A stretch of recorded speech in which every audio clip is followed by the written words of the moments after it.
नमस्कार दोस्तों, मैं नितेश कुमार एजुकेशन ट्रिप में आप लोगों का स्वागत करता हूं। दोस्तों, पिछले वीडियो में हमने वैदिक सभ्यता के ऊपर बात किया था, जिसमें हमने ऋग वैदिक सभ्यता और उत्तर वैदिक सभ्यता के बारे में हमने बात किया। उस वीडियो में हमने यह बात किया था कि जो आपके आर्य हैं, उन आर्यों का निवास स्थान, जो मूल निवास स्थान है, वह आपकी मध्य एशिया मानी जाती है, जो कि मैक्स मूलर के अनुसार है। हम लोग इस वीडियो में कुछ अन्य बातों के ऊपर ध्यान देते हैं। दशराज युद्ध के बारे में हमने आपको कल के ही बारे में बताया था, जिसके बारे में कुछ लोगों का प्रश्न आया। तो मैं आपको यह बता दूं कि यही जो आपका दशराज युद्ध है, इसे दशराज युद्ध को दशग्राम युद्ध के ही नाम से जाना जाता है। ठीक है। ऋग्वेद का जो 7वां मंडल है, उस ऋग्वेद के 7वें मंडल का संबंध विश्वामित्र से है, और इसी युद्ध में आपका यह भी कहा जाता है कि इसे आर्य द्रविड़ युद्ध के ही नाम से जाना जाता है। यानी कि जो दशग्राम युद्ध है, वह राजा सुदास और 10 राजाओं के बीच में लड़ा गया युद्ध था। अब यहाँ पर जो राजा सुदास थे, वह आपके आर्य थे, और जो 10 राजा थे, वह सभी के सभी 10 राजा जो थे, वह द्रविड़ सभ्यता के माने जाते थे, यानी कि सुंदरभट्ट सभ्यता के माने जाते थे। इसीलिए इस युद्ध को आर्य द्रविड़ युद्ध के ही नाम से जाना जाता है। तो दशराज युद्ध या फिर दशग्राम युद्ध का उल्लेख ऋग्वेद के 7वें मंडल से है। यही युद्ध दशग्राम युद्ध के भी नाम से जाना जाता है। यह युद्ध परखड़ी नदी, यानी कि जिसे रावी नदी के नाम से जाना जाता है, नदी के तट पर लड़ा गया। यह युद्ध सुदास एवं 10 जनों का मतलब है कि जन आपका क्या होता था कि वह आपके राजा कहे जाते थे। तो 10 राजाओं के बीच में, यानी कि 10 जनों के बीच में लड़ा गया, जिसमें सुदास विजयी हुए। यही युद्ध आर्य द्रविड़ युद्ध के दशग्राम युद्ध के ही नाम से जाना जाता है, और यही युद्ध क्या कहा जाता है, आर्य द्रविड़ का दशग्राम युद्ध के भी नाम से इसको जाना गया है। ठीक है। गायत्री मंत्र सवित्र नामक देवता से संबंधित है, और यही जो आपका गायत्री मंत्र है, सवित्र का मतलब होता है सूर्य। तो पहले के समय में जो आपके सूर्य के देवता थे, उन सूर्य देवता को सवित्र के नाम से भी जाना जाता था। तो जो आपका गायत्री मंत्र है, वह सवित्र नाम के देवता से संबंधित है, जिसका संबंध ऋग्वेद से है। ठीक है। यानी कि जो आपकी वैदिक सभ्यता है, उसमें सबसे प्राचीन वेद आपके ऋग्वेद को माना गया है, और उसकी सभी की सभी ऋचाएं जो होती हैं, वह कुछ न कुछ प्रमुख देवताओं से संबंधित मानी गई हैं। उत्तर वैदिक काल में कौशाम्बी नगर में प्रथम बार पक्की ईंटों का प्रयोग किया गया था। यह बात बहुत ही ज्यादा इंपॉर्टेंट है, और आपके लोअर पीसीएस में पूछा भी गया है। ठीक है, कि सबसे पहली बार पक्की ईंटों का उपयोग कहां पर किया गया। तो पक्की ईंटों का उपयोग सबसे पहले कौशाम्बी नगर में किया गया, उत्तर वैदिक काल में। ठीक है। तो उत्तर वैदिक काल में कौशाम्बी नगर में सबसे पहले पक्की ईंटों का उपयोग किया गया था। ठीक है। उत्तर वैदिक काल से ही संबंधित 2 महाकाव्य हैं, जिसको रामायण और महाभारत कहा जाता है। रामायण के रचयिता जो है वो आपके महर्षि वाल्मीकि हैं, और जो महाभारत है, उस महाभारत के रचयिता वेदव्यास के बारे में कहा जाता है कि महाभारत के लेखक कौन है, आपके महर्षि वेदव्यास हैं। महाभारत का पुराना नाम जय संहिता है। आपके यूपी SSC में पूछा गया प्रश्न है ये, कि जय संहिता के लेखक कौन है। तो जो आपका जय संहिता है, उसी का नाम महाभारत है, यानी कि महाभारत का पुराना नाम जो है वो आपका जय संहिता है। ठीक है। तो महाभारत का पुराना नाम जय संहिता है। यह विश्व का सबसे बड़ा महाकाव्य है। ठीक है। जो आपका महाभारत है, वो विश्व का सबसे बड़ा महाकाव्य के भी रूप में जाना जाता है। ठीक।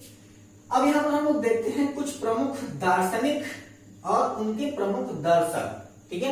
यानी कि जो प्रमुख दर्शक हैं, उनके दर्शन का क्या महत्व मिलता है। ठीक है। तो प्रमुख दर्शन एवं उनके प्रवर्तक। तो दर्शन है जिसको हम लोग कहते हैं चार्वाक, और चार्वाक के प्रवर्तक हैं आपके चार्वाक। ठीक है। योग दर्शन के प्रवर्तक जो हैं वो आपके पतंजलि हैं। सांख्य दर्शन के प्रवर्तक जो हैं वो आपके कपिल हैं। न्याय दर्शन के प्रवर्तक जो हैं वो आपके गौतम हैं। पूर्व मीमांसा के जो प्रवर्तक हैं, उनको जैमिनी कहा जाता है। उत्तर मीमांसा के प्रवर्तक जो हैं वो वरदायरण हैं। और ये आपका बहुत ही ज्यादा इंपॉर्टेंट है कि उत्तर मीमांसा के प्रवर्तक कौन हैं। तो उत्तर मीमांसा के जो प्रवर्तक हैं, वो कौन है, आपके वादरायण के नाम से जाने जाते हैं, यानी कि यह आपके वादरायण ऋषि कहे जाते हैं। इसके बाद फिर वैशेषिक जो दर्शन है, उसके लेखक कौन है या फिर उसके प्रवर्तक कौन है, तो उसके हैं कणाद। और इसी कणाद की जगह पर कई जगह ऐसा भी है जहां पर उलूक का भी नाम मिलता है। ठीक है, तो कणाद ऋषि को माना जाता है या फिर उलूक ऋषि को माना जाता है। ऋग्वैदिक काल की प्रमुख नदियां और उनका आधुनिक नाम क्या है, तो ऋग्वैदिक काल में एक नदी थी जिसका नाम था कुरुंभ, और उसी कुरुंभ नदी को वर्तमान समय में कुर्रम के नाम से जाना जाता है। एक है आपका कुंभा, और उस कुंभा नदी को वर्तमान समय में काबुल के नाम से जाना जाता है, और यही आपके प्रेजेंट टाइम में अफगानिस्तान की राजधानी भी है। ठीक है, तो काबुल नदी के किनारे पर आपका जो अफगानिस्तान की राजधानी शहर है वह काबुल आपकी काबुल नदी के ही किनारे पर बसा हुआ है। तो कुभा नदी, और इस कुभा नदी कहां पर बसी हुई है, तो वह आपकी कुभा नदी का वर्तमान समय का जो नाम है वह क्या है, आपका काबुल है। इसके बाद फिर वितस्ता नदी, और इसी वितस्ता नदी को झेलम नदी के भी नाम से जाना जाता है। यह इंपॉर्टेंट है। ठीक है, यह प्रश्न पूछा भी गया है कि वितस्ता नदी निम्नलिखित में से किस नदी का आधुनिक नाम है, तो जो आपका वितस्ता नदी है वह झेलम नदी का आधुनिक नाम कहा जाता है। ठीक है, इसके बाद है आपका अस्किनी। अस्किनी किसे कहा जाता है, तो अस्किनी कहा जाता है चिनाब को। परभणी, परभणी किसे कहा जाता है, तो ये कहा जाता है रागी को। इसके बाद फिर शतुद्री किसे कहा जाता है, शतुद्री कहा जाता है सतलज को। ठीक है, इसके बाद फिर विपाशा, विपाशा किसे कहा जाता है, तो यह कहा जाता है ब्यास को। सदानीरा, सदानीरा कहा जाता है गंडक को। इसके बाद है दृषद्धति किसे कहा जाता है, तो यह घग्गर नदी को कहा जाता है, यानी कि इसी दृषद्धति नदी को घग्गर कहा जाता है, और वर्तमान समय में इसका नाम घाघरा है। ठीक है, इसके बाद है आपका गोमती, और इस गोमती नदी का वर्तमान नाम जो है वो आपका गोमल है, लेकिन वर्तमान समय में भी लोग ज्यादातर इसे गोमती के ही नाम से जानते हैं। इसके बाद फिर सुवस्तु, सुवस्तु जो है वो आपकी स्वात नदी का नाम है। ठीक है, इसके बाद है आपका प्रमुख ऋग्वैदिक कालीन देवता। तो सबसे पहला नाम जो होता है, सबसे प्रिय देवता जो ऋग्वेद के हैं वह आपके कौन कहे जाते हैं, तो वह कहे जाते हैं इंद्र। और इंद्र को युद्ध का देवता या फिर युद्ध का नेता और वर्षा का देवता कहा जाता था। ठीक है, तो इंद्र को क्या कहते थे, तो इंद्र को युद्ध का नेता एवं वर्षा का देवता कहा जाता था। अग्नि को क्या कहते थे, तो अग्नि जो है वो देवता एवं मनुष्य के बीच की मध्यस्थता निभाने वाले देवता थे। वरुण, वरुण पृथ्वी एवं सूर्य के निर्माता थे, यानी कि जो पृथ्वी और सूर्य है उसका निर्माण किसने किया, ऋग्वेद के अनुसार तो उसका निर्माण किया है वरुण ने। जो वरुण है इनको समुद्र का देवता भी कहा जाता है। इसे विश्व का नियामक एवं शासक भी कहा जाता है। तो विश्व का नियामक एवं शासक किस देवता को कहा जाता है, तो वह आपके वरुण देवता को कहा जाता है। जो वरुण देवता है यह अचल है, यानी कि जल ही जल चारों तरफ था जब कभी भी महाप्रलय की बात की जाती है, जिसका विवरण मत्स्य पुराण में मिलता है। इसीलिए जो वरुण देवता है इन्हें सत्य का प्रतीक भी कहा जाता है। ऋतु परिवर्तन एवं दिन रात करता भी जो है वो आपके वरुण देवता ही माने जाते हैं। यही वरुण देवता आपके ऋतु परिवर्तन एवं दिन रात करता भी थे। इसके बाद है आपका ध्यो। आपको एक शांति मंत्र सुना होगा आपने कभी, ओम ध्यो शांति रंतरिक्षगोम शांति पृथ्वी शांति रापः शांति रोखदयः शांति वनस्पतयः शांति। तो यहाँ पर जो आपका द्यो जिसका उपयोग किया गया है, यह द्यो शब्द जो है वो आपके आकाश के लिए उपयोग किया गया है। ठीक है, तो द्यो नाम के जो देवता थे वह आकाश के देवता कहे जाते थे। और यह भी माना जाता है कि जब सब कुछ नहीं था, कुछ भी नहीं था, तो उस समय में आकाश था, इसलिए देव देवता को सबसे प्राचीन देवता के भी नाम से जाना जाता है, यानी कि यह सबसे प्राचीन देवता है। ठीक है, यानी कि देव देवता जो है वो आकाश के देवता है, यानी कि इनको सबसे प्राचीन देवता के भी नाम से जाना जाता है। ठीक है, सोम, यह जो आपके सोम देवता है इन्हें वनस्पति का देवता कहते थे। और आपको पता है कि उस समय में सोम रस का पान किया जाता था, तो जो आपके सोम देवता है उन्हें वनस्पति का देवता भी कहा जाता है। उषा, उषा का मतलब होता है सूर्य। तो यह जो थे वो आपके प्रगति एवं उत्थान के देवता थे। ठीक है, जैसे कहा जाता है उषा कालीन। तो उषा कालीन का मतलब क्या है, तो उषा का मतलब होता है सूर्य, और वह जो है वो आपके प्रगति एवं उत्थान के देवता माने जाते हैं। इसके बाद है अश्विन, और इसी अश्विन का पुराणों में अश्विनी कुमार से वर्णन मिला है। इसका कहते हैं विपत्ति को हरने वाले देवता, यानी कि विपत्तियों को हरने वाले देवता को क्या कहा जाता है? अश्विन कहा जाता है। इसके बाद है आपका पूखन, पूषण या फिर पूखन, यह आपके पशुओं के देवता कहे जाते थे। विष्णु, विष्णु जो है वो विश्व के संरक्षक एवं पालन करता है, और जो आपके पुराण है वह आपके भगवान विष्णु के ही अवतारों के ऊपर आधारित करके बनाए गए हैं, जिनमें 18वें पुराण में सबसे ज्यादा जो 10 पुराण है, उन 10 पुराणों में भगवान के 10 अवतारों के बारे में विवरण मिलता है। इसके बाद है आपका मरुत। तो आपको याद होगा कि जब हनुमान जी जब लंका पहुंचे और वहां पर उन्होंने जब लंका को आग लगाई, तो उसमें गोस्वामी तुलसीदास जी ने लिखा है चले मरुत 49। मरुत का मतलब होता है पवन, और उस 49 पवन का मतलब होता है कि आधी तूफान के जो देवता है वह आपके मरुत यानी कि वायु देवता को ही माना जाता है। तो मरुत का मतलब होता है कि यह आपके कौन से देवता है? तो यह आपके वायु देवता है। ठीक है, और यह भी कभी कभी पूछ देता है कि रामायण के अनुसार पवन कितने प्रकार की होती है? तो रामायण के अनुसार जो पवन है वह आपकी 49 प्रकार की होती है, जिसको हम लोग कहते हैं चले मरुत 49। ठीक है, अब हम बात करते हैं आपके ऋग्वेद की। तो यहाँ पर ऋचाओं के ज्ञान के संग्रह को ऋग्वेद कहते हैं। इसमें 10 मंडल, 1028 सूक्त, और यह जो आपके 1028 सूक्त हैं वह बालेखिल्य पाठ के 11 सूक्तों के सहित हैं। ठीक है, कभी कभी क्वेश्चन ये पूछ देता है कि बालेखिल्य पाठ के 11 सूक्तों को छोड़ करके सूक्त कितने हैं? तो इसमें से आप 1028 में से 11 सूक्त को घटा देंगे।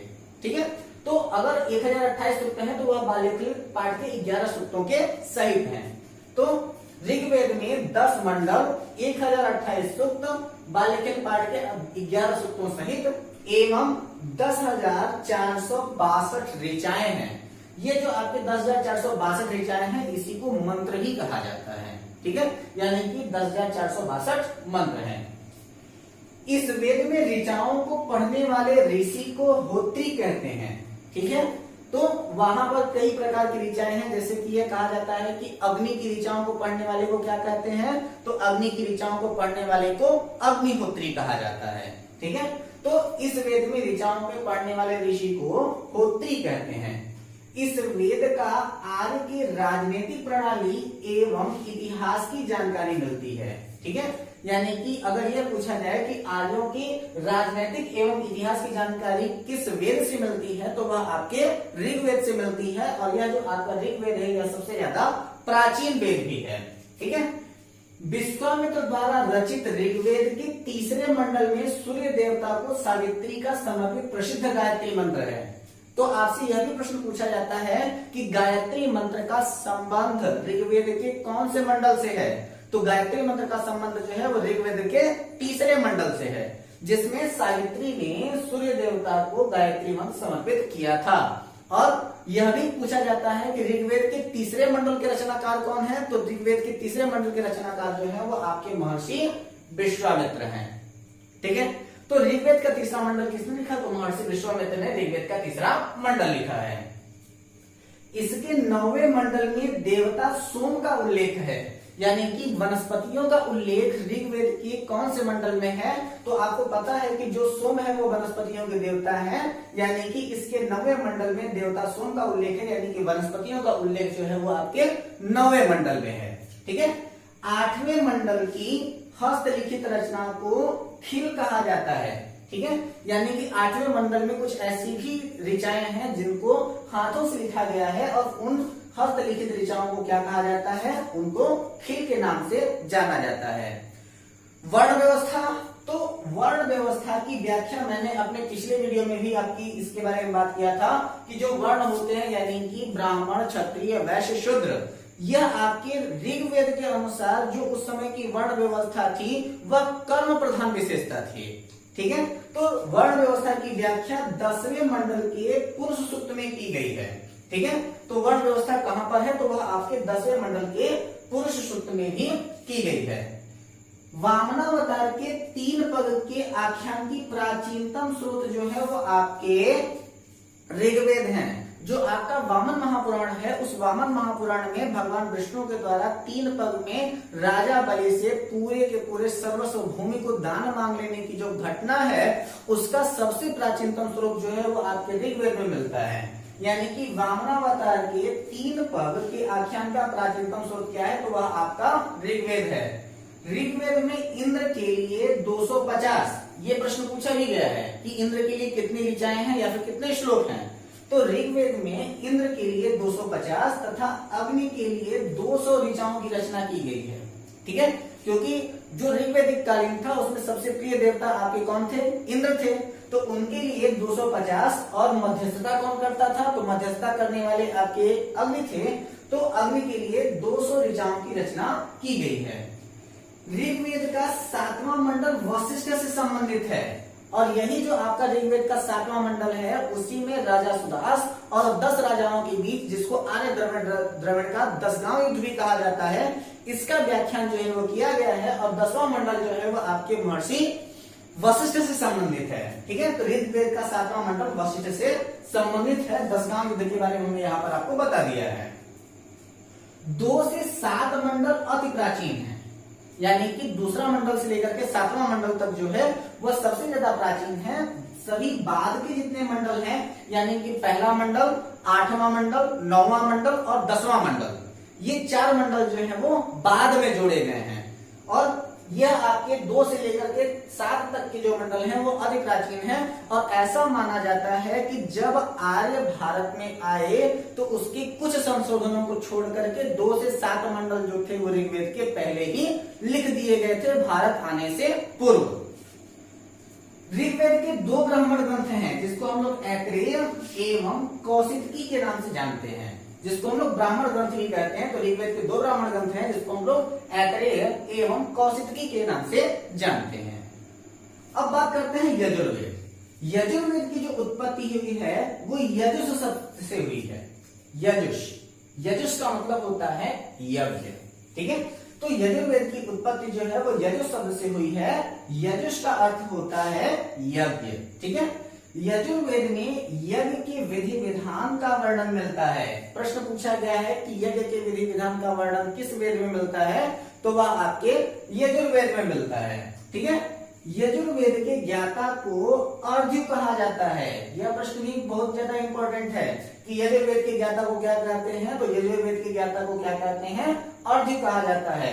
ऋग्वेद की ऋचाओं के पढ़ने वाले को क्या कहा जाता है, तो उसे होत्री कहते हैं। यजुर्वेद की ज्ञाता को क्या कहते हैं, तो उसको अर्जुन के नाम से जाना जाता है। यजुर्वेद पद्य एवं गद्य दोनों में है।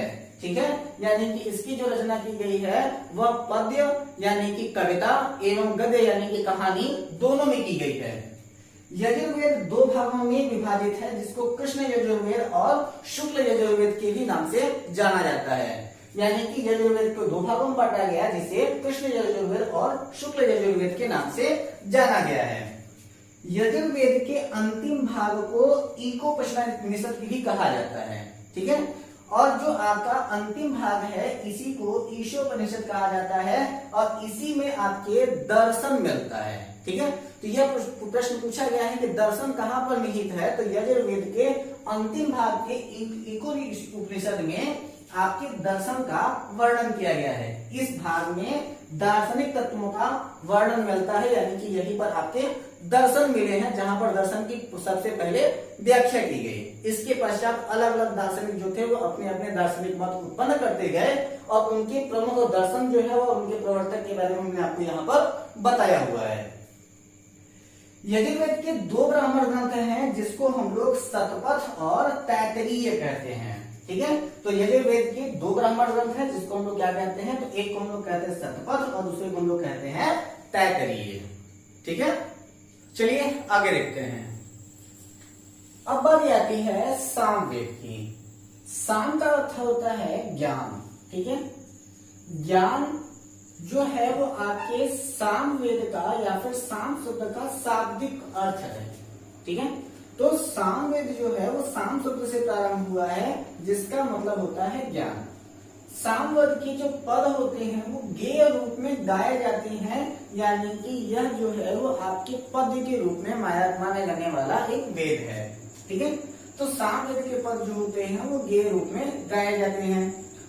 सामवेद में सर्वप्रथम संगीत का वर्णन मिला है और साथ ही साथ जो हमारे संगीत के 7 सुर हैं सा रे गा मा पा धा नी, ये कहां से मिले हैं? तो वह भी आपके सामवेद से ही मिले हुए हैं। ठीक है, सामवेद के ज्ञाता को उद्गाता कहा जाता है, यानी कि गाने वाला कहा जाता है। ठीक है, उद्गाता कहा जाता है। सामवेद के 3 ब्राह्मण ग्रंथ हैं जिसको पंचवेश, खड़वेश और जैमिनी के नाम से जाना जाता है। ठीक, इसके पश्चात बात आती है अथर्ववेद की, जो सबसे ज्यादा नवीन वेद है। सबसे प्राचीन वेद कौन सा? सबसे प्राचीन वेद ऋग्वेद और सबसे नवीन वेद कौन सा? तो वह आपका अथर्ववेद है।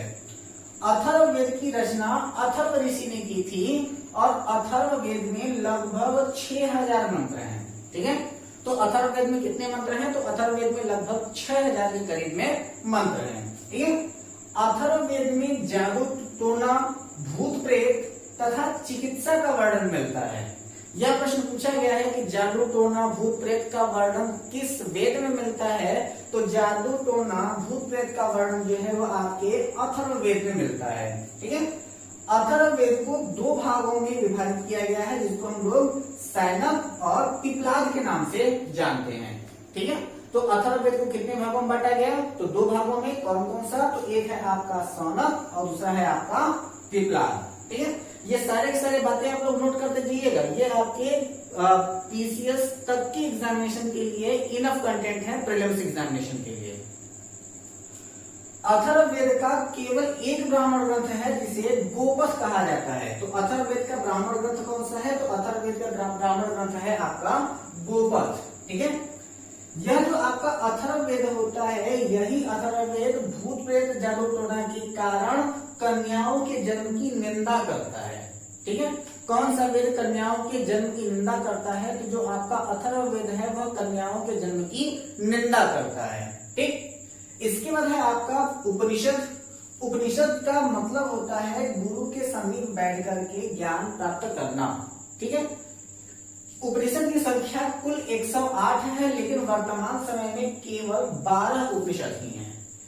इसके पश्चात सबसे प्राचीन उपनिषद जो है वो आपका बृहदारण्य है। ठीक है, अब ये भी प्रश्न पूछा जाता है सबसे प्राचीन उपनिषद कौन सा है? तो सबसे प्राचीन उपनिषद कौन सा है? तो वह बृहदारण्य है। सत्यमेव जयते मुंडकोपनिषद से लिया गया है और मुंडकोपनिषद का संबंध जो है वो आपके ऋग्वेद से है। ठीक है, तो सत्यमेव जयते मुंडकोपनिषद से लिया गया है। अद्वैत दर्शन सर्वप्रथम साक्ष्य छंदोरह के उपनिषद से लिया गया है। ठीक है, तो अद्वैत दर्शन कहां से लिया गया है? तो वह आपके साक्ष्य छंदोरह के उपनिषद से लिया गया है। सत्यम शिवम सुंदरम, ये जो आपके हैं वो श्वेताश्वर उपनिषद से लिए गए हैं। ठीक है, तो सत्यम शिवम सुंदरम किस उपनिषद से है? तो वो है आपके श्वेताश्वर उपनिषद से। यम नचिकेता कथा का वर्णन जो है वो कठोपनिषद से मिलता है और ये जो आपका कठोपनिषद है उसमें यह कहा जाता है कि जब नचिकेता के पिता ने उसको यमराज को दान कर दिया तो नचिकेता अपने पिता के पास अपने पिता की आज्ञा मानने के लिए यमराज के द्वार पर पहुंचा और यमराज ने कहा कि किसी भी जीवात्मा का सदैव यम भवन में प्रवेश करना मुश्किल है। जिसके बाद फिर नचिकेता ने उनसे वरदान प्राप्त किया और उनसे सबसे बड़ा वरदान उनको यह मिला कि स्वर्ग मिले की शरीर से मुझको दो यह ज्ञान, मानव के हित के लिए मांगू यह वरदान। तो स्वर्ग की प्राप्ति किस प्रकार से होती है, इसके लिए कठोपनिषद में यम नचिकेता की कथा का वर्णन किया गया है। ठीक है, इसके पश्चात बात करते हैं हम लोग पुराण की। तो पुराणों की संख्या जो आपकी पुराणों की रचना है, सबसे पहले रचना की बात करते हैं। पुराणों की संख्या तो 18 है, ये सभी जानते हैं। तो पुराणों की रचना जो है वो आपके लोमहर्ष और उनके पुत्र उग्रश्रवा ने किया था। ठीक है, फिर बाद में इन पुराणों का संकलन जो है वो आपके महर्षि वेदव्यास ने किया, लेकिन पुराणों की रचना जो थी वो महर्षि लोमहर्ष और उनके पुत्र उग्रश्रवा ने किया था। इन पुराणों की संख्या कुल 18 बताई जाती है, जिनमें सबसे प्राचीन पुराण जो है वो आपका मत्स्य पुराण है। और ऐसा कहा जाता है कि जब पृथ्वी पर महाप्रलय आता है, जिसको जल प्रलय कहा जाता है, उस समय में भगवान विष्णु मत्स्य का अवतार धारण करके उस समय के राजा और 7 ऋषि यानी कि सप्तर्षियों की रक्षा करते हैं और जीवन को पुनः अमृत करने की बीज का वो लोग संरक्षण करते हैं। तो जो सबसे प्राचीन पुराण है वह आपका मत्स्य पुराण है और इसी मत्स्य पुराण से सातवाहन वंश की जानकारी मिलती है। ठीक है, तो किस पुराण से सातवाहन वंश की जानकारी मिली है? तो जो आपका मत्स्य पुराण है, इस मत्स्य पुराण से सातवाहन वंश के विषय में जानकारी मिलती है। ठीक, इसके पश्चात जो आपका विष्णु पुराण है, इस विष्णु पुराण से मौर्य वंश तथा वायु पुराण से गुप्त वंश की जानकारी मिलती है। ठीक है, तो विष्णु पुराण से किस वंश की जानकारी मिलती है? तो विष्णु पुराण से मिलती है मौर्य वंश की और वायु पुराण से मिलती है गुप्त वंश की जानकारी। अब बात करें हम वेदांगों की, जिसको हम लोग उपवेद भी कहते हैं, तो वह आपके वेदांग में है कुल 6, जिसको कहते हैं शिक्षा, कल्प, निरुक्त, व्याकरण, छंद और ज्योतिष। ठीक है, तो वेदांगों की संख्या कितनी? 6 होती है। कौन कौन सी? शिक्षा, कल्प, निरुक्त, व्याकरण, छंद और ज्योतिष। इसके पश्चात वेदांगों के पश्चात आते हैं आपके सूत्र और उन सूत्रों की संख्या 4 बताई गई है, जिसको हम लोग कहते हैं गृह सूत्र, स्रोत सूत्र, शुल्ब सूत्र और धर्म सूत्र के नाम से इनको जाना जाता है। अब यहाँ पर कुछ महत्वपूर्ण अन्य बातें जो परीक्षा उपयोगी हैं उनके बारे में हम लोग जान लेते हैं। तो सबसे पहली बात आती है कि 5 पुराणों में से 18 पुराण बताया मैंने ना, उन 18 पुराणों में से 5 पुराण ऐसे हैं जिनमें राजवंशावली के बारे में विवरण मिलता है। तो 5 पुराणों में से राजवंश के बारे में यानी कि राजवंशावली के बारे में पता चलता है, जिसे मत्स्य पुराण, वायु पुराण, विष्णु पुराण, ब्राह्मण पुराण और भागवत महापुराण के नाम से जाना जाता है। तो मत्स्य पुराण से आपका क्या मिलता है? तो मत्स्य पुराण से आपको जो मिला हुआ है वह आपका सातवाहन वंश है। इसके बाद फिर विष्णु पुराण से मौर्य वंश है, वायु पुराण से आपका गुप्त वंश है, ब्राह्मण पुराण से ब्राह्मण वंश है और भागवत महापुराण से यादव वंश के बारे में जानकारी मिलती है। अब अगली बात करते हैं कि स्त्रियां तथा शूद्र जिन्हें वेद पढ़ने की अनुमति नहीं थी वे भी पुराण सुन सकते थे। यानी कि स्त्रियों को और शूद्रों को वेद पढ़ने से मना किया जाता था। तो ये कहा जाता है कि स्त्रियां और शूद्र जिन्हें वेद पढ़ने की अनुमति नहीं थी वे भी पुराणों को सुन सकते थे। स्त्रियों की सबसे गिरी हुई स्थिति का पता मैत्रेयी संहिता से चलता है। यह प्रश्न भी आपके पीसीएस के एग्जामिनेशन की दृष्टि से इंपॉर्टेंट हो जाता है कि स्त्रियों की सर्वाधिक गिरी हुई स्थिति का पता कहाँ से चलता है? तो वह आपके मैत्रेयी संहिता से चलता है। तो स्त्रियों की सबसे गिरी हुई स्थिति का पता मैत्रेयी संहिता से चलता है, जिसमें जुआ, शराब की तरह स्त्री को पुरुष का तीसरा दोष बताया गया है। ठीक है, यानी कि जिस तरीके से शराब और जुआ मनुष्य के 2 दोष हैं, उनमें से तीसरे दोष में मैत्रेयी संहिता स्त्री को पुरुष का तीसरा दोष मानती है। ठीक है, लेकिन जब हम शतपथ ब्राह्मण ग्रंथ की बात करते हैं, शतपथ ब्राह्मण ग्रंथ के तहत स्त्री को पुरुष की अर्धांगिनी कहा गया है। ठीक है, तो शतपथ ब्राह्मण जो ग्रंथ है उसमें जो आपकी स्त्री होती है उस स्त्री को अर्धांगिनी का दर्जा दिया गया है। तो यहाँ पर जो आपके शतपथ ब्राह्मण है उसके अनुसार जो स्त्री है वो पुरुष की अर्धांगिनी है। ठीक है, स्मृति ग्रंथों में सबसे प्राचीन एवं प्रमाणित ग्रंथ जो है वो आपकी मनुस्मृति मानी जाती है, जिसमें शुंग काल का विवरण दिया गया है। ठीक है, तो शुंग काल का विवरण कहाँ पर मिलता है? तो वह आपके मनुस्मृति में मिलता है। नारद स्मृति से गुप्त युग के बारे में जानकारी मिलती है। ठीक है, स्मृतियों में 2 प्रमुख स्मृतियां हैं, जिसको मनुस्मृति और नारद स्मृति कहा जाता है। तो मनुस्मृति से शुंग वंश और नारद स्मृति से आपके गुप्त वंश की जानकारी मिलती है। चाणक्य जो है वो आपके मौर्य कालीन के संस्थापक भी माने जाते हैं। तो जो आपके चाणक्य की लिखी गई किताब राजनीति के ऊपर अर्थशास्त्र है, उसे 15 अधिकरणों और 180 प्रकरणों में विभाजित किया गया। इनसे मौर्य काल की जानकारी मिलती है। ठीक है, जिसमें चंद्रगुप्त मौर्य जो था वो मौर्य वंश का पहला सम्राट बना था, यानी कि पहला शासक बना था जब मगध साम्राज्य का विनाश हुआ। अरबों की सिंध विजय का वृत्तांत चचनाम में जिसके लेखक जो है वो अली अहमद हैं उसी में सुरक्षित है। यानी कि जब अरबों ने सिंध पर आक्रमण किया था तो अरबों का सिंध पर आक्रमण करने का जो वृत्तांत है वह आपके चचनामा में सुरक्षित किया गया है और चचनाम के लेखक कौन है तो वह आपके अली अहमद हैं। ठीक है। कात्यायन एवं गार्गी संहिता एक ज्योतिष ग्रंथ है। ठीक है। यह प्रश्न ही पूछा जाता है, बहुत ज्यादा इंपॉर्टेंट हो जाता है। तो यह जो आपका कात्यायनी एवं गार्गी संहिता है वह एक ज्योतिष ग्रंथ है, फिर भी इसमें भारत पर यवनों के आक्रमण के बारे में जानकारी मिलती है।